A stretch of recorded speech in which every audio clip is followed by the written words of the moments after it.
இந்த போட்டி இன்னும் ஸ்ட்ராங்கா மாறப்போகுது. 100% வெற்றி நமக்கே. என் நெஞ்சில் குடியிருக்கும்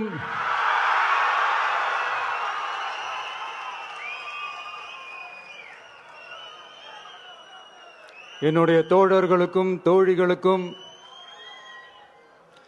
தமிழக மக்களுக்கும் என்னுடைய வணக்கம். நம்ம குடும்ப உறவுகளை இழந்ததுனால சொல்ல முடியாத வேதனையிலும் வலியிலும் இவ்வளோ நாளாக இருந்தோம்.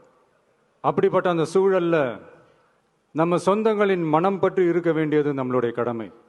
அதனால தான் அவங்களோட சேர்ந்து அமைதி காத்து வந்தோம். ஆனால் இப்படி அமைதி காத்து வந்த நேரத்தில் நம்மளை பற்றி வன்ம அரசியல் வலைகள், அர்த்தமற்ற அவதூறுகள்னு இந்த மாதிரி நிறையா விஷயங்கள் நம்மளை பற்றி பின்னப்பட்டன, பரப்பப்பட்டன. இது எல்லாமே சட்டம் மற்றும் சத்தியத்தின் துணை கொண்டு துடைத்து எறிய தான் போறோம்.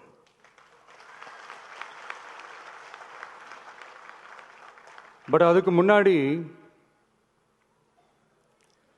தமிழக சட்டமன்றத்தில் நமக்கு எதிராக நிகழ்த்தப்பட்ட ஒரு உரைக்கு ஒரு நாகரிக பதிலடி கொடுக்கணும்னு நான் நினைக்கிறேன். அரசியல் செய்ய விருப்பமில்லை, அரசியல் செய்ய விருப்பமில்லைன்னு அடிக்கடி சொல்ற முதல்வர் நம்மளை குறிப்பிட்டு பல்வேறு அவதூறுகளை பதிவு செய்வதன் வாயிலாக பெருந்தன்மையை பேரளவில் மட்டுமே பேசும் முதல்வர் 15/10/2025 அன்னைக்கு தமிழக சட்டமன்றத்தில் நமக்கு எதிராக பேசிய பேச்சில் எவ்வளவு வன்மத்தை கக்கியுள்ளார் என்பதையும், எப்படிப்பட்ட ஒரு அரசியல் செய்ய முயல்கிறார் என்பதையும் தமிழக மக்கள் உணராமலா இருப்பாங்க. இந்த கரூரோட சேர்ந்து 5-6 மாவட்டத்துக்கு இந்த மக்கள் சந்திப்பு நிகழ்ச்சிகள்லாம் நடத்தியிருக்கிறோம், போயிருக்கிறோம். அங்கெல்லாம் இந்த லாஸ்ட் மினிட் வரைக்கும் எங்களுக்கு அந்த இடம் கொடுப்பாங்களா மாட்டாங்களா, பெர்மிஷன் தருவாங்களா மாட்டாங்களா, இப்படியே இழுத்து அடிச்சுக்கிட்டு இருப்பாங்க. நான் நாகப்பட்டினத்தில் சொன்னது மாதிரி தான். நாங்கள் ஒரு இடம் செலக்ட் பண்ணி கேட்போம், மக்கள் நல்லா ஸ்பேஷியஸாக நின்று பார்க்குற மாதிரி. பட் அவங்க அதையெல்லாம் ரிஜெக்ட் பண்ணிட்டு மக்கள் நெருக்கடியோடு நின்று பார்க்குற மாதிரி ஒரு இடத்த செலக்ட் பண்ணி எங்களுக்கு கொடுப்பாங்க. இது டிஃபால்ட்டாக எல்லா இடத்துலையும் இந்த ஒரு ஆர்கியூமெண்ட் நடந்துட்டு இருக்கும்னு வைங்க. அது மட்டும் இல்லை, இந்தியாவிலேயே எந்த ஒரு அரசியல் கட்சி தலைவருக்கும் கொடுக்கப்படாத கண்டிஷன்ஸ். பஸ்ஸுக்குள்ளேயே இருந்து பார்க்கணும், மேலே கை காட்டக்கூடாது, இப்படிலாம் ஒரு அதீத கட்டுப்பாடுகளை கொடுத்த உடனே எங்கள் சைட்லேருந்து ஒரு அறிக்கையும் வெளியிட்டோம். அது மட்டும் இல்லை, தமிழக வெற்றி கழகம் சார்பாக அனைத்து கட்சிகளுக்கும் சமமாக ஒரு முறையான ஒரு பொது வழிகாட்டு முறைகள், SOPஸ்ன்னு சொல்லுவாங்க, அதையும் வழங்கணும்னு சொல்லி உயர்நீதிமன்றத்தையும் நாடி இருக்கணும். இதுவும் தமிழக மக்கள் உணராமலா இருப்பாங்க. இப்படி ஒரு அரசியல் காழ்ப்புடன், நேர்மை திறனற்று நம்மளை பத்தி குற்றம் சாட்டியுள்ள குறுகிய மனம் கொண்ட முதல்வர் அவர்களுக்கு ஒரு சில கேள்விகள். உச்சநீதிமன்றத்தில், அதாவது 13/10/2025 அன்னைக்கு உச்சநீதிமன்றத்தில் நடந்த அந்த விவாதங்களை வைத்தும் அந்தந்த உத்தரவுகளை வைத்தும் இந்த கேள்விகள். இப்படி பொய் மூட்டைகளாக நம்மளை பற்றி இந்த அவதூறுகளை அவிழ்த்து விட்ட முதல்வர் அவர்களுக்கும் திமுக அரசுக்கும் சார்பாக கோடிகளை கொட்டி அமர்த்தப்பட்ட அறிவார்ந்த வழக்கறிஞர்கள் அவங்க இந்த கபட நாடக திமுக அரசோட தில்லுமுல்லுகளை தாங்கி பிடிக்க இயலாமல் உச்சநீதிமன்றத்தில் திக்கு திணறி நின்றது முதல்வர் அவர்களுக்கு மறந்துவிட்டதா? இந்த கரூர் சம்பவத்துக்கு அப்புறமே அவசரமா ஒரு தனிநபர் ஆணையம், அந்த தனிநபர் ஆணையத்தை அவமதிக்கிற மாதிரி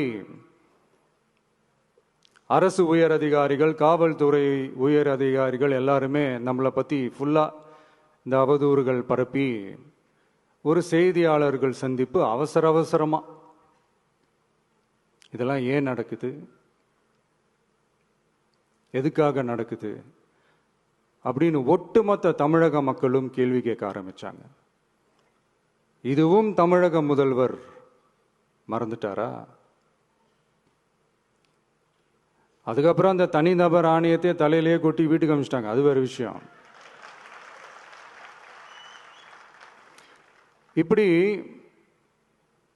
இப்படிலாம் கேள்வி கேட்ட உடனே ஏதாவது பதில் சொல்லி ஆகணும்ல. அதனால சட்டமன்றத்தில் பேசும்போது உண்மை நிலையை தெளிவுபடுத்தத்தான் அப்படின்னு ஏதோ இந்த சட்ட ரீதியாகவும் சத்தியத்திற்காகவும் நடந்தது போல ஏதோ சாமர்த்தியமா பேசுறதா நினைச்சு பேசியிருக்காங்க. இப்படி ஒரு 50 வருஷமா பொது வாழ்க்கையில் இருக்கிற ஒருத்தவங்க ஒரு முதல்வர் அவர்கள் சொன்னது எவ்வளவு பெரிய ஒரு வடிகட்டின பொய் சப்பை கட்டுன்னு நான் சொல்லல, உச்ச நீதிமன்றம் சொல்லியிருக்கிறாங்க. அவங்க சொன்னதெல்லாம் கொஞ்சம் என்னன்னு கொஞ்சம் லைட்டா பார்ப்போமா? The comments which have been made before the media by the top officers of the police department may create doubt in the minds of the citizenry on impartiality and fair investigation. The faith and trust of the general public on the process of investigation must be restored in the criminal justice system. அதாவது அரசு காவல் உயர் அதிகாரிகள் ஊடகங்களிடம் பேசியது என்பது பொதுமக்களிடையே நியாயமான விசாரணை நடக்குமா என்ற சந்தேகத்தை ஏற்படுத்தக்கூடும் என்றும்,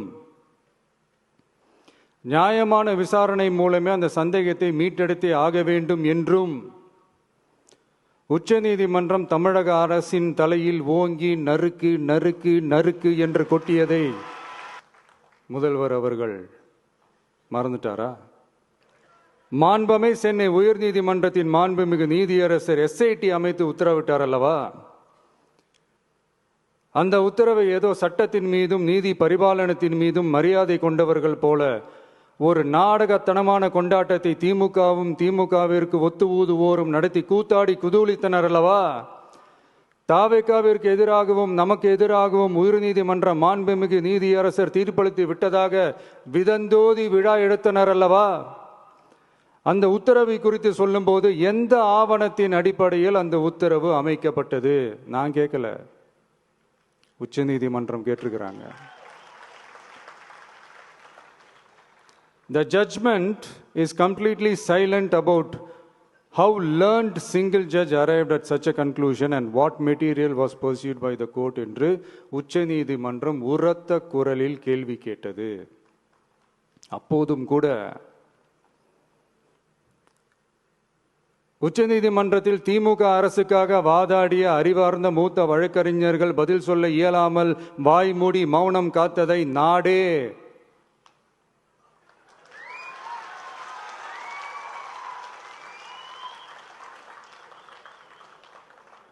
பார்த்ததல்லவா?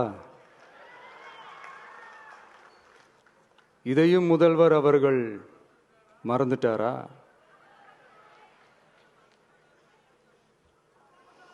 Such petition ought to be dealt with by the division bench, registering as public interest litigation in right earnest and not to be dealt with by a single bench. அதாவது பொது வழிகாட்டு முறைகளான SOP அமைக்கப்பட்டு வெளியிட வேண்டும் என்ற கோரிக்கையுடன் வந்த ரிட் மனுவை நீதிபதிகள் டிவிஷன் பெஞ்ச் தான் கையாள வேண்டும்,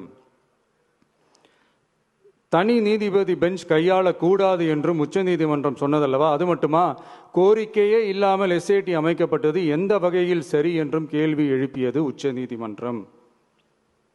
இது எல்லாமே அறியாமலோ இல்ல அறியாதது போலவோ உச்சபட்ச அதிகார மயக்கத்தில் இருந்து பேசினாரோ முதல்வர் அவர்கள்? மனிதாபிமானம், அரசியல் அறம், மாண்பு இதெல்லாம் எதுவுமே இல்லாம வெறும் பேச்சில் மட்டுமே பேசிக்கிட்டு அரசியல் ஆதாயம் தேடுற ஆட்டத்தை ஆடத் தொடங்கிவிட்டார் முதல்வர் அவர்கள். இதெல்லாம் என்ன அவங்களுக்கு புதுசா? என்ன 1969க்கு அப்புறமே எப்போ கட்சி அவங்க கைக்கு வந்ததோ, இன்னும் குறிப்பா சொல்லணும்னா 1972க்கு அப்புறம் கேள்வி கேட்க ஆளே இல்லாம போச்சு இல்ல. அதுக்கப்புறமே இந்த திமுக தலைமை இப்படிதானே இருக்குது. இப்ப நாங்க கேட்டோமே இந்த சில கேள்விகள், இதெல்லாம் நான் கேட்கல, சுப்ரீம் கோர்ட் கேட்டிருக்கு. இதனால என்ன புரிய வருது? இந்த கவர்மெண்ட் நடத்துற அந்த விசாரணை மேல சந்தேகம் ஏற்படுதுன்னா அதுக்கு என்ன அர்த்தம்? உங்க மேல நம்பிக்கை இல்லைன்னு அர்த்தம். இதெல்லாம் ஏன் எதுக்காகன்னு முதல்வர் அவர்களுக்கு புரியுதா? சுப்ரீம் கோர்ட் சொன்னதோட மட்டும் இல்ல, நிஜத்திலும் இன்னைக்கு மக்களுக்கு இந்த கவர்மெண்ட் மேல இருக்கிற நம்பிக்கை மொத்தமாக மண்ணுக்குள் புதைந்து விட்டது. இதுவாவது முதல்வர் அவர்களுக்கு புரியுதா? புரியலனா 2026 தேர்தலில் இந்த திமுக தலைமைக்கு மக்கள் இன்னும் ஆழமா அழுத்தமா புரிய வைப்பாங்க. அப்ப கூட இவங்க என்ன பண்ணுவாங்க தெரியும்ல, 5 வருஷத்துக்கு ஒரு வாட்டி பழக்க தோஷத்துல ஒரு அறிக்கை ஒன்று வெளியிடுவாங்களே, மக்கள் தீர்ப்புக்கு தலை வணங்குகிறோம் அப்படின்ட்டு அந்த அறிக்கையை வெளியிட்டுட்டு இப்போ அறிவாலயத்தில் போய் ஓடி ஒளிஞ்சுப்பாங்க. இப்பவே ரெடி பண்ணி வச்சுக்கோங்க அந்த அறிக்கையை. எப்படி? மக்கள் தீர்ப்புக்கு தலை வணங்குகிறோம். நான் போன பொதுக்குழுவில் சொன்னதை தான் இங்க நான் திரும்பவும் சொல்றேன். இயற்கையும் இறைவனும் நம் தமிழக சொந்தங்களின் வடிவில் மாபெரும் மக்கள் சக்தியை நம்ம கூடவே நிற்கும் போது எம் மக்களுக்கான அரசியலை தடுப்பவர் எவர்? அதனால தோழர்களே, நமக்கு வந்திருக்கிற இந்த இடையூறு வெறும் டெம்பரவரி மட்டும்தான். எல்லாத்தையும் தகர்த்தெறிவோம், மக்களோட கை கோர்த்து நிற்போம், மக்களோட களத்துல போய் நிற்போம். நம்ம பயணத்துல தடம் மாறவே மாட்டோம். இப்பவும் சொல்றேன், 2026 2 பேருக்கு நடுவில் தான் போட்டியே. ஒண்ணு, இன்னொன்னு, இந்த போட்டி இன்னும் ஸ்ட்ராங்கா மாறப்போகுது. 100% வெற்றி நமக்கு. வாகை சூடுவோம், வரலாறு படைப்போம், கான்பிடென்டா இருங்க, நல்லதே நடக்கும், வெற்றி நிச்சயம். மீண்டும் சந்திக்கும் வரை நன்றி, வணக்கம்.